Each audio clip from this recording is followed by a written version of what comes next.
If you're just starting out with video in 2025, there's only really 2 lenses that you need when you're first starting out. And in this video, I'm going to give you my personal recommendations for the only 2 lenses that you really need to purchase when you're first starting out doing video in 2025. I know there are tons of choices out there, and once you get into it, you're like, there are so many options.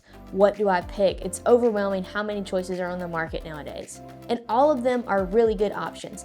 So in this video, it's just going to be my opinion, what I would recommend, and these are going to be more budget-friendly lenses that are more affordable for when you're starting out, because I know starting out, you can't always just go for the top immediately. So these are going to be more affordable options that still pack a punch and look really good.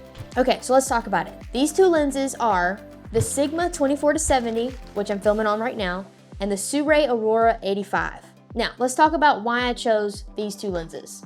And I will preface this by saying the lenses that you need when you're starting out really depends on what you're going to be shooting. But I'm kind of coming at this video from the perspective of if you're just starting out, you may not really know what you're going to shoot or what you want to shoot.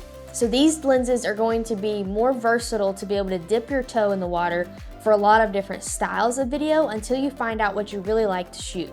Okay, so let's get started. The Sigma 24-70 f2.8. I have the version 1, but they also just came out with the version 2. You can find these used for probably around $900, and it really is just an incredible lens. A 24-70 lens is just one of those essential lenses that can do it all. Anything you might need, whatever you might be shooting, this lens comes in clutch every single time. I use my 24-70 probably for like 75% of what I film. It's just so versatile to be able to have it wide, but then just be able to quickly zoom it in and get a tighter shot all in one lens. And then you can just easily go back out. You can get an even wider field of view. And it really is just so versatile. And since it also does go down to 24, you can even use it to vlog. So this is just a quick vlogging example where 24 is a little bit tighter than what most vloggers probably use. They probably use more of like a 16, but 24 is still wide. You can still see a lot of the background and it can still be great for vlogging. So to be able to have a lens where you can vlog, then plop it down on a tripod, zoom it into 50 and get this really nice interview style focal length, all in one lens is just amazing. Then you can zoom it into 70 and be able to get some nice product shots. And then zoom it back out and boom. I mean, it's just the perfect lens. You can literally do everything with it. I filmed tons of my YouTube videos with it. I filmed tons of content for my church with it. It really can do it all. So that's my number 1 lens that I recommend you get because it is affordable, and the Sigma Art, it just looks so clean. It's still an awesome looking lens. You don't have to go for the Sony name brand or the Canon name brand, whichever system you're shooting.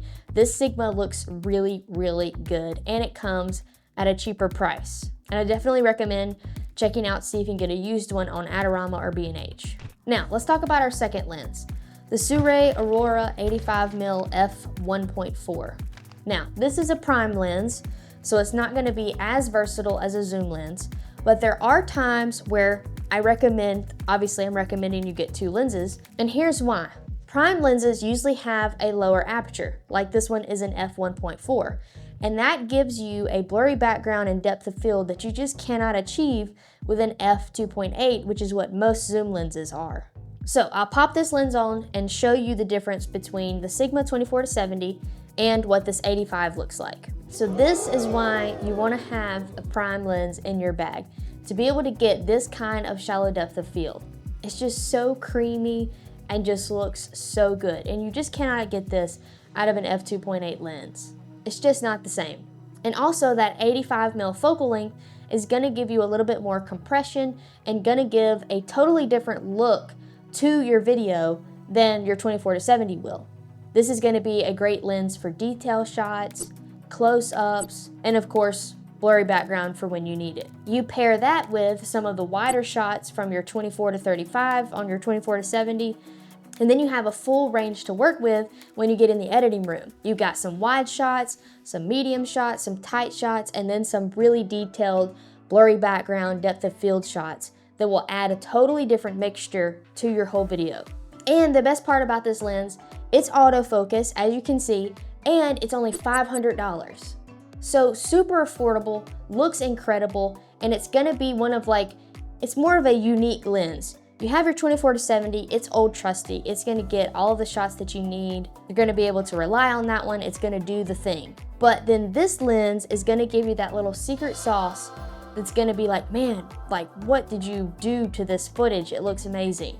And that's why I recommend having these two lenses in your bag, because it's gonna be the perfect combo of get it all done and then add a little secret sauce on top. So this is the Sirui Aurora 85mm f1.4, an incredible lens for the price. So to wrap this all up, if you're getting started in video in 2025 and you're trying to figure out what two lenses to buy, these two lenses are an incredible option, and they are what I would recommend when you're first getting started. The Sigma 24-70 f2.8, this is the version 1. I would look for a used version.